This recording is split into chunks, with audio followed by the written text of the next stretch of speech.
الحمد لله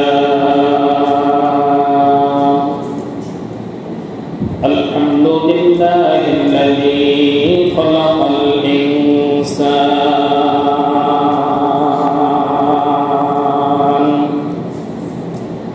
وكرم وعلمه من البيان ما لم يعلم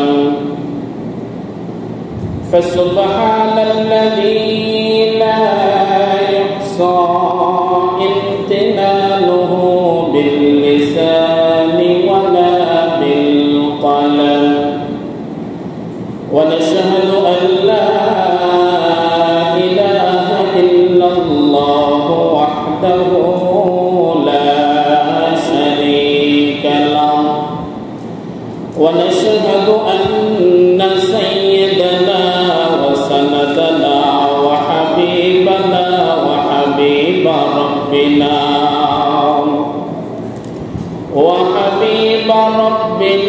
وطبيبنا وطبيب قلوبنا ومولانا محمد صلى الله تعالى عليه وعلى آله وأصحابه وبارك وسلم أما بعد فأعوذ بالله من الشيطان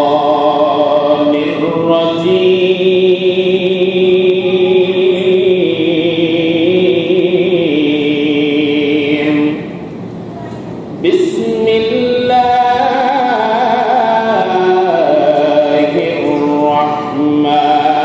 الرحمن الرحيم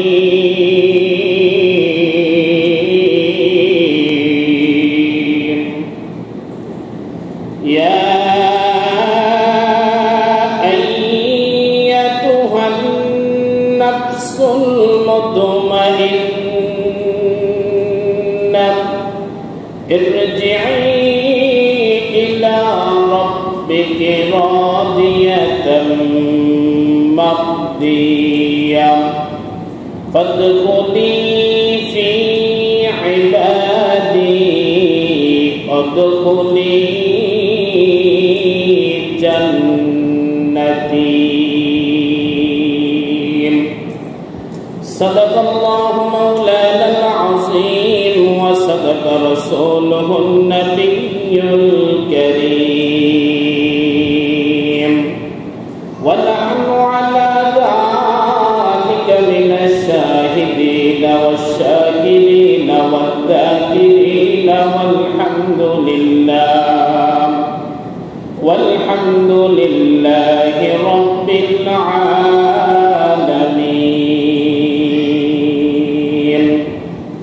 سبحانك لا علم لنا إلا ما علمتنا إنك أنت العليم الحكيم. يا أيها الذين آمنوا صلوا عليه وسلموا تسليما. اللهم صل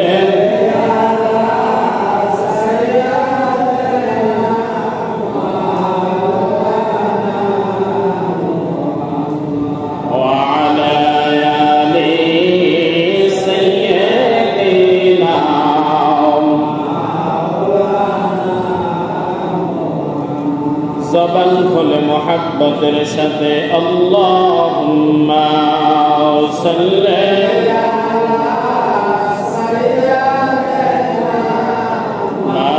مولانا محمد وعلى آل سيدنا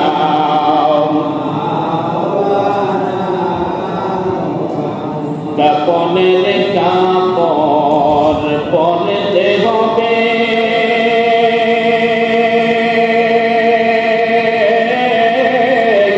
রঙিন কাপড়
illallah, la ilaha illallah, la ilaha illallah, la ilaha illallah, la ilaha illallah, la ilaha illallah, la ilaha illallah, la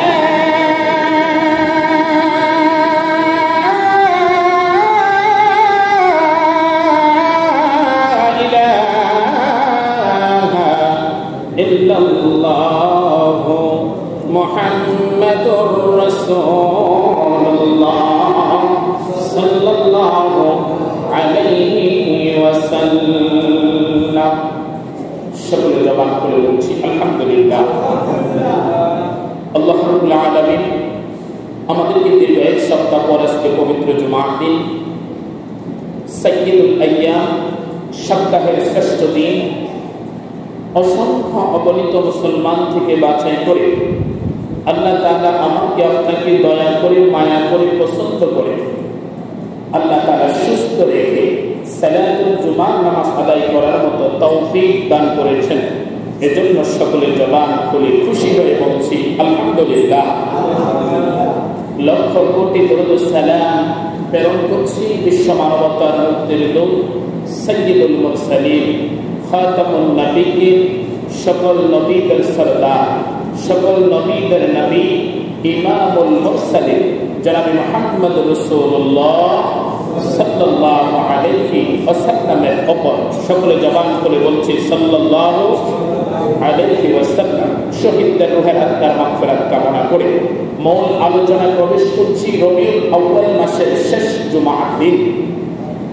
নেককার বান্দার মৃত্যুর অবস্থা, কবরের জীবনটা কেমন হবে, আর বৎকারের কবরের জীবনটা কেমন হবে, আমরা এই বিষয়ের উপরে কোরআন ও সুন্নাহ থেকে কিছু বলার জন্য চেষ্টা করব। আল্লাহ তাআলা একমাত্র আল্লাহ রাব্বুল আলামিনকে ভয় করে, কবরকে ভয় করে, জাহান্নামকে ভয় করে আল্লাহ তাআলা আমল করার তৌফিক দান করুন। আমরা সকলে বলছি আল্লাহুম্মা আমিন। সম্মানিত উপস্থিতি, আমরা মূল আলোচনায় প্রবেশ করলাম। নেককার বলতে আমরা কাদেরকে বুঝি? নেককার হলো আল্লাহ তাআলার প্রিয় একজন বান্দা। সুবহানাল্লাহ পড়েন। আল্লাহ তাআলার পছন্দ করে একজন বান্দা। আল্লাহ তাআলা যাকে পছন্দ করেন, যাকে মহব্বত করেন, যাকে ভালোবাসেন, তাদেরকে নেককার বলা হয়। তাদেরকে কি বলা হয়? নেককার বলা হয়। এই নেককারের মৃত্যুটা কেমন হবে? আল্লাহর নবী সাল্লাল্লাহু আলাইহি ওয়াসাল্লাম বলেন, আল্লাহ রাব্বুল আলামিন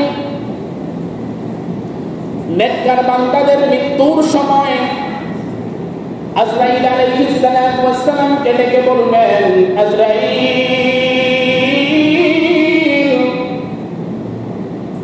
তুমি অমুক বান্দার কাছে যাও, গিয়ে তার রূহটা তুমি বের করে নিয়ে আসো। আমি তাকে দুনিয়ার জমিনে অসংখ্য পরীক্ষা করেছি, ওই বান্দা পরীক্ষার মধ্যে পাস করে ফেলেছে, শুধু কেবল রূহটা নিয়ে আসো। এই কথাটার মধ্যে আপনি ওজন দিবেন। আল্লাহ যদি বলেন আমি বান্দাকে পরীক্ষা করেছি, আর পরীক্ষার মধ্যে বান্দা পাস করে ফেলেছেন, বোঝা যায় রে মুসলমান, ওই বান্দার মৃত্যু থেকে শুরু করে জান্নাতে যাওয়া পর্যন্ত আর কোনো সামনে সমস্যা সৃষ্টি হবে না। সুবহানাল্লাহ। তখন আজরাইল আলাইহিস সালাতু ওয়াস সালাম জান্নাতি 500 ফেরেশতা নিয়া, জান্নাতি সুগন্ধি নিয়া, জান্নাতি রুমাল নিয়া, জাফরান এবং জায়ফনের ফুলের ডাল নিয়া আজরাইল আলাইহিস সালাতু ওয়াস সালাম ওই বান্দার কাছে যাবেন, ওই বান্দার ডান পাশে গিয়ে বসবেন। সুবহানাল্লাহ। বান্দার ডান পাশে গিয়ে বসবেন, আর অসংখ্য অগণিত ফেরেশতা ওই বান্দার চতুর্দিকে বসবেন। যেখানে যেন এখানে শয়তান প্রবেশ করতে না পারে। আল্লাহ তাআলা ওই বান্দার সামনে জান্নাতের দরজাগুলো খুলে দিবেন। সুবহানাল্লাহ। জান্নাতি নাজ নিয়ামত যখন দেখবে, জান্নাতি নাজ নিয়ামত দেখে বান্দার রূহটা বের হওয়ার জন্য এভাবেই ছটফট করতে থাকবে। সুবহানাল্লাহ। ও দুনিয়ার মুসলমান, লক্ষ্য করে শোনো, একটা পাখি যখন খাঁচার ভিতরে থাকে, যখন দুনিয়ার জমিনে আলো বাতাস দেখে, পাখিটা যেমন খাঁচা থেকে বের হওয়ার জন্য ছটফট শুরু করে দেয়, ওই জান্নাতি বান্দা যখন জান্নাত থেকে নেয়াজ নিয়ামতগুলো দেখবে, দুনিয়ার আর কোনো কিছুই মনে থাকবে না। বান্দার রূহটা বের হওয়ার জন্য এভাবেই পাখির মতো ছটফট করতে থাকবে। সুবহানাল্লাহ। ও দুনিয়ার মুসলমান ইমানদার, আজরাইল আলাইহিস সালাতু ওয়াস সালাম বলবেন, যখন তার পাশে গিয়া বলবেন, বসে বলবেন, হে আল্লাহর জান্নাতি বান্দা, দুনিয়ার সব কিছু ছেড়ে দাও, চলো চলো জান্নাতের দিকে চলো, জান্নাতের দিকে তোমার জন্য সব কিছু রেডি করা আছে, জান্নাতি নিয়ামত তোমার জন্য সব কিছু রেডি আছে, চলো জান্নাতের দিকে চলো। হাদিসের মধ্যে এসেছে, ওই নেককার বান্দার রূহটা এমন ভাবে বের করা হবে, অনেকগুলো আটার ভিতর থেকে একটা পশম যখন উঠায়, যেমন কোনো বোঝা যায় না, টের পাওয়া যায় না, আওয়াজ হয় না, ওই নেককার বান্দার রূহটা আজরাইল আলাইহিস সালাতু ওয়াস সালাম এত সহজে বের করে ফেলবে। অন্য এক রাওয়াতের মধ্যে এসেছে, নেককার বান্দার রূহটা কেমন ভাবে বের করবেন।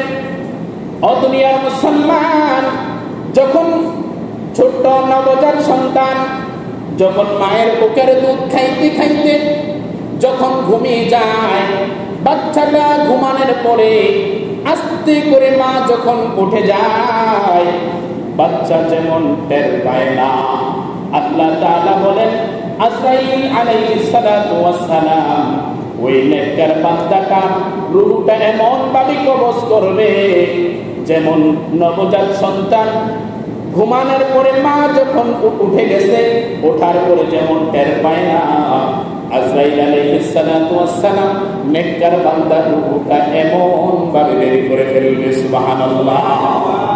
ও দুনিয়ার মুসলমান ইমানদার, নেককার রূহটা যখন বের হয়ে যাবে,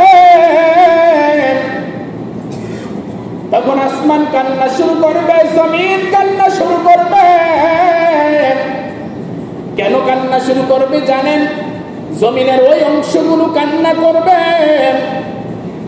যেই অংশের মধ্যে দাঁড়াইয়া, যেই জায়গাটার মধ্যে দাঁড়াইয়া, যেই জমিনের মধ্যে দাঁড়াইয়া ওই বান্দা দুনিয়ার জমিনে আমল করেছে, ওই জমিনটা আল্লাহর কাছে শুধু কেবল কান্না শুরু করবে। আসমানের দরজাগুলো কান্না শুরু করবে। কেন জানো? এই জন্যই কান্না করবে, বান্দা যখন আমল করেছে, আমলগুলো নূর হয়ে বড় হয়ে যেই দরজা দিয়ে আল্লাহর কাছে পৌঁছেছে, আরশে পৌঁছেছে, ওই আসমানের দরজাগুলো ওই বান্দার জন্য কান্না শুরু করবে।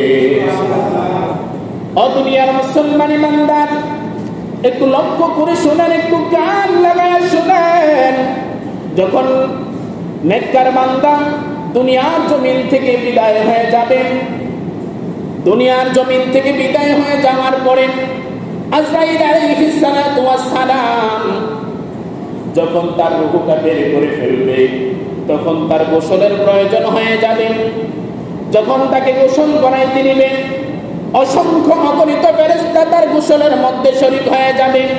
তাকে যখন কাজ করানোর প্রয়োজন হবে, আল্লাহর রহমতের ফেরেশতারা তাকে কাজ করাবে। সুবহানাল্লাহ বলেন না? আল্লাহর রহমতের ফেরেশতারা তাকে কাজ করাবে। তাকে যখন সোজা হওয়ার প্রয়োজন হয়ে যাবে, আল্লাহর রহমতের ফেরেশতারা বান্দাকে সোজা করবে। এইভাবে কাফন পরাইতে সময় অসংখ্য অগণিত ফেরেশতা এসে তার কাফন পরানোর মধ্যে শরীক হয়ে যাবে। বাড়ি থেকে যখন কবর পর্যন্ত তাকে নিয়ে যাবে, অসংখ্য অগণিত জান্নাতি ফেরেশতারা খুশবু লাগাইয়া, আতর লাগাইয়া, মেশকম্বরের লাগাইয়া, তাকবীর দিয়া দিয়া কালিমা শাহাদাত পাঠ করিয়া ওই বান্দাকে কবর পর্যন্ত রহমতের ফেরেশতায় পৌঁছায়া দিবে। ও দুনিয়ার মুসলমান ইমানদার, যখন আসমানের দিকে তার রূহটা নিয়ে যাওয়া হবে, তখন আসমানের অসংখ্য ফেরেশতারা জিবরাইল আলাইহিস সালাতু ওয়াস সালাম এবং তার সহপাঠী ফেরেশতারা ওই রূহকে সালাম দিয়া, আগমন করিয়া, সালাম দিয়া, আহলান সাহলান দিয়া আকাশের দিকে নিয়ে যাবে। সুবহানাল্লাহ। যখন রূহটা উপরে উঠে যাবে, তখন সিজদায় পড়ে যাবে।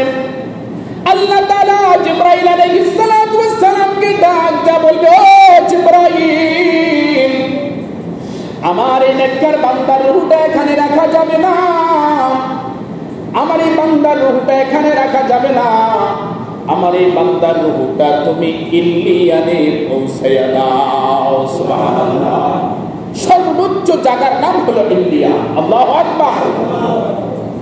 এই অবস্থা, এই দৃশ্য দেখে শয়তান কান্না করতে থাকবে, জোরে জোরে কান্না করবে, কারণ শয়তান তো এটা চায় না, ঠিক না? শয়তান এটা চায়। শয়তান কান্না করতে থাকবে, জোরে জোরে কান্না করবে, আর দলকে ধিক্কার দিয়া বলবে, শয়তানের দলকে ধিক্কার দিয়া বলবে, তোরা কোথায় ছিলি? এই লোকটা কিভাবে বাঁচিয়া গেল? জোরে বলেন না নাউজুবিল্লাহ। কিভাবে এই লোকটা বেঁচে গেল? ও দুনিয়ার মুসলমান ইমানদার, যখন নেককার লোকটাকে, নেককার লোকের রূহটা যখন উপরের দিকে নিয়ে যাবে, নিয়ে যাওয়ার পরে 70,000 ফেরেশতা সামনের দিকে আগে আসবে। ওই 70,000 ফেরেশতাকে জিবরাইল আলাইহিস সালাতু ওয়াস সালাম জিজ্ঞাসা করবে, তোমরা কেন এদিকে আসলাম? ফেরেশতাদের জবাবে বলবে, আমরা আল্লাহ তাআলার ওয়াদা অনুযায়ী এসেছি। আল্লাহ তাআলা আমাদেরকে বলেছেন তার রূহটা স্বাগতম জানাইয়া নিয়ে যাওয়ার জন্য। সুবহানাল্লাহ। ও দুনিয়ার মুসলমান ইমানদার, নেককার লোকটাকে যখন কবরের মধ্যে রাখা হবে, তখন কবরে রাখার পরে তার ডান পাশে এসে দাঁড়ায় যাবে নামাজ, তার বাম পাশে এসে দাঁড়ায় যাবে রোজা, তার পায়ের দিকে দাঁড়ায় যাবে দান সদকা, তার মাথার দিকে দাঁড়ায় যাবে অন্যান্য আমল। কবরের এক পাশে দাঁড়ায় থাকবে, যখন বিপদে পড়েছে, মুসিবতে পড়েছে, ধৈর্য ধারণ করেছে, সবর করেছেন, যেই আমলটা হয়েছে, যে ইবাদতটা হয়েছে, ওই আমলটা কবরের মধ্যে দাঁড়ায় থাকবে।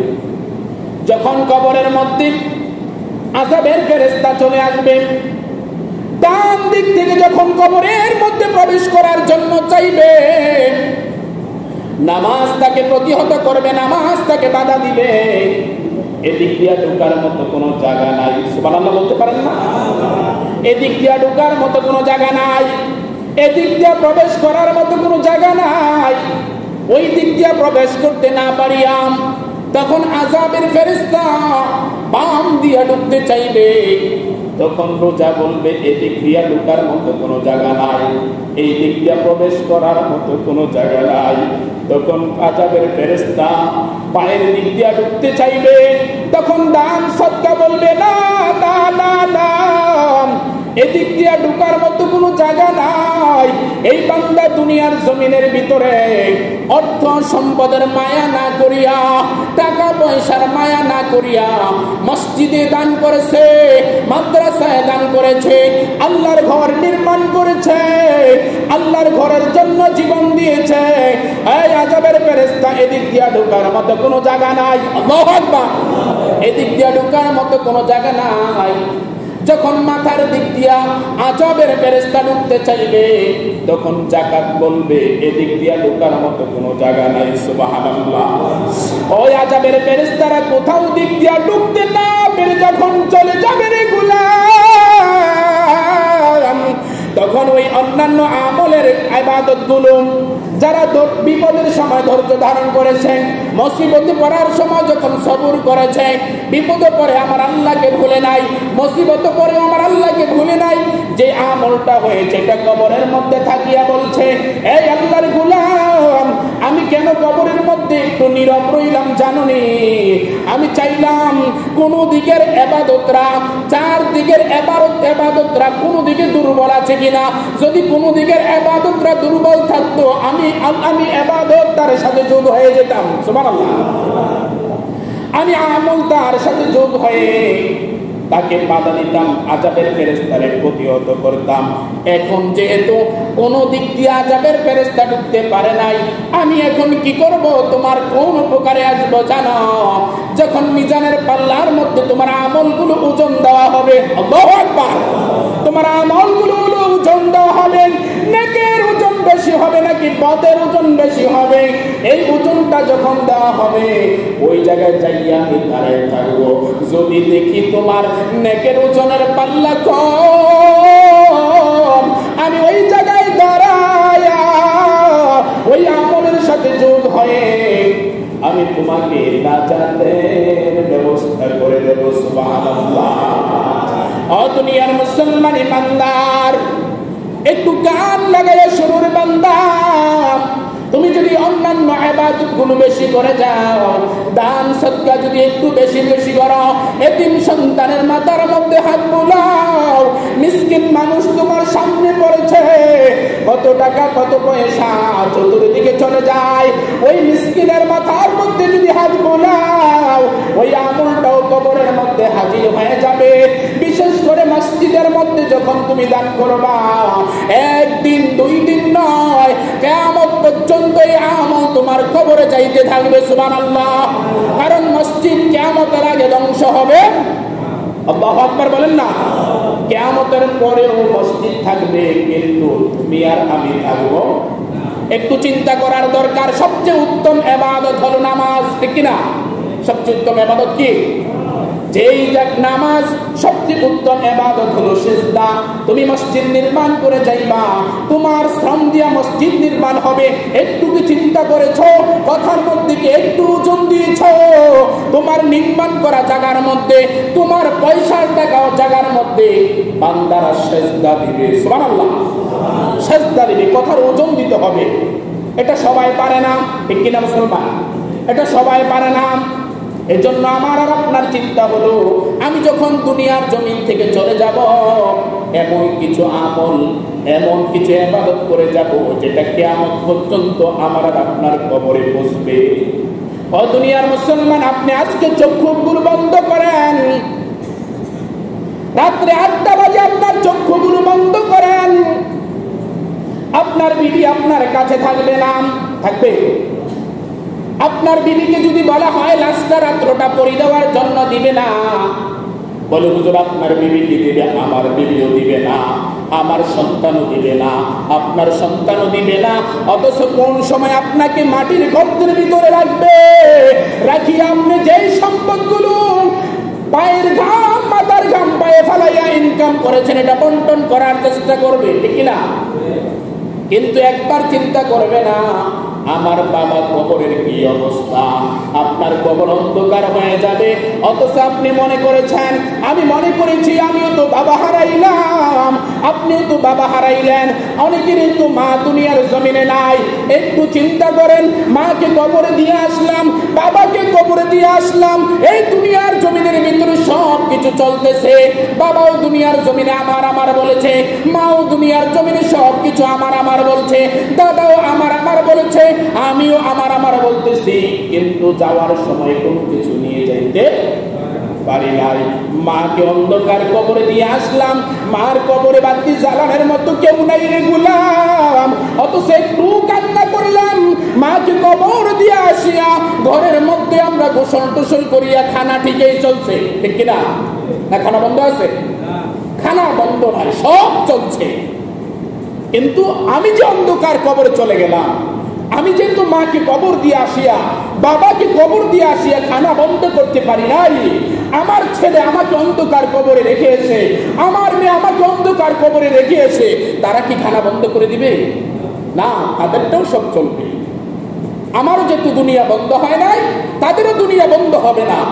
তদ্রূপ আমি দুনিয়ার জমিনে টাকা পয়সা এমন একটা কাজে লাগাইয়া যাব, যে টাকাটা আমি দুনিয়ার জমিন থেকে চলে যাওয়ার পরেও আমার কিছু কাজে আসে, আমল অন্ধকার কবরে যায়। ও দুনিয়ার মুসলমান, শুধু তাই নয়, আমি বলতেছিলাম নেককার বান্দাটা যখন কবরের মধ্যে রাখা হবে, রাখার পরে যখন মানুষগুলো চলে আসবে, তার কবরের মধ্যে দুইজন ফেরেশতা চলে আসবে। কয়জন? একজনের নাম মুনকার, আরেকজনের নাম নাকির। একজনের নাম মুনকার, আরেকজনের নাম নাকির।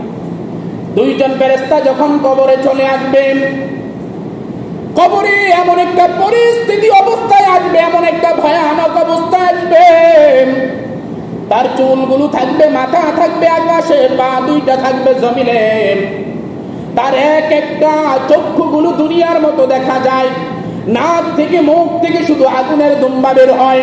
আল্লাহু আকবার। এই অবস্থায় অন্ধকার কবরে আসবে, কিন্তু তারা নেককার বান্দার সাথে কোনো খারাপ ব্যবহার করবে সুবহানাল্লাহ বলতে পারলেন না? নেককার বান্দার সাথে কোনো খারাপ ব্যবহার করবে না, খারাপ আচরণ করবে না। যতই ভয়ানক অবস্থায় তারা আসুক, তারা আসিয়া যখন আসবেন, মুক্তারকে শোয়া থেকে বসানো হবে, সুবহানাল্লাহ, মাথা থেকে কাপড়টা কোমর পর্যন্ত চলে আসবে। তখন মুনকার নাকির জিজ্ঞাসা করবে, বান্দা তোমার রবের পরিচয় দাও, তোমার দ্বীনের পরিচয় দাও, তোমার নবীর পরিচয় দাও। আল্লাহু আকবার। বান্দা যদি নেককার হয়, সাথে সাথে বলবে আমার রব, আমার আল্লাহ। জবান থেকে জানতে চাই, চিৎকার দিয়ে আমার আল্লাহকে সাক্ষী রেখে বলুন, আমার রব কে? আরো জোরে বলুন। নেককার বান্দা কবরের মধ্যে চিৎকার দিয়ে বলবে, আমার রব, আমার আল্লাহ। আমার দ্বীন ছিল ইসলাম, আমার নবী হলেন আখিরি নবী, শ্রেষ্ঠ নবী জনাবে মুহাম্মদুর রাসূলুল্লাহ সাল্লাল্লাহু আলাইহি ওয়াসাল্লাম। যখন তিনটা পরিচয় দিয়ে ফেলবে, ফেরেশতারা বলবে, আমরা জানি তুমি এমন পরিচয় দিবা, এমন এই জবাব দিবা। আল্লাহু আকবার। এখন তুমি শুয়ে পড়ো। আল্লাহ তাআলা ওয়াদার করবে, ও ফেরেশতারা, আমার এই বান্দার কবরটা প্রশস্ত করে দে, জান্নাতি পোশাকটা পরাইয়া দে। সুবহানাল্লাহ। দুনিয়ার কাপড়ের কাপড়টা খুলে দাও, খুলে দিয়ে তাকে জান্নাতের পোশাক পরাইয়া দাও, তার কবরটাকে প্রশস্ত করে দাও।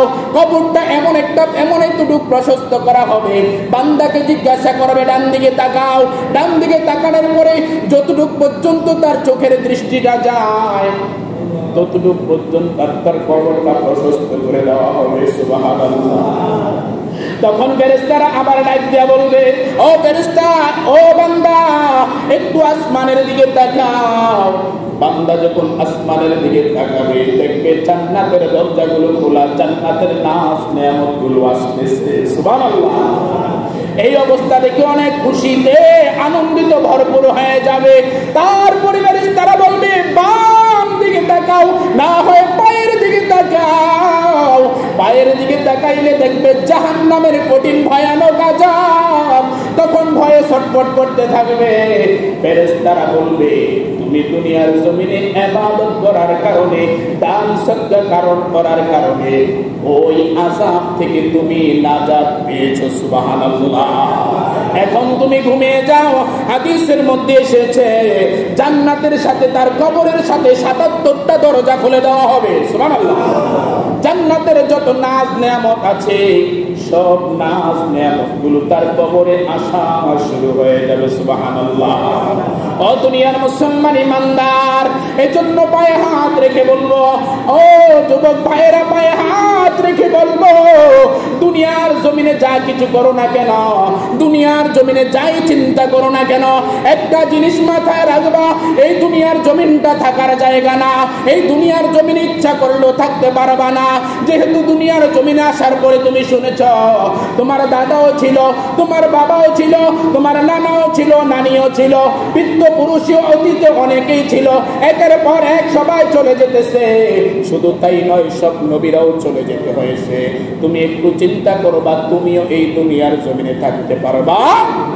যা মন চায় তা করা যাবে না, যেটা মন চায় সেটা খাওয়া যাবে না, যেটা মন চায় সেটা নেশা করা যাবে না, কারণ এটা চিরস্থায়ী দুনিয়া না। চিরস্থায়ী দুনিয়া, কথা বলো, চিরস্থায়ী দুনিয়া। এটা পরকালে আরেকটা জিন্দেগি আছে, এটার তো শুরু আছে অল্প কয়েকদিনের দুনিয়া। বলা হয়েছে আখিরাতের 50,000 বছরের সমান, আখিরাতের একদিনের সমান দুনিয়ার জমিনে 50,000 বছর। সুবহানাল্লাহ বলতে পারেন? তাহলে আখিরাতের চিন্তা করে এই দুনিয়াটা কতক্ষণের দুনিয়া? এটা তো কিছু এখনই শুরু হয়েছে, আবার কিছুক্ষণ পরে শেষ হয়ে যাবে। আখিরাতের জীবনটা শুরু হবে, শেষ হবে না।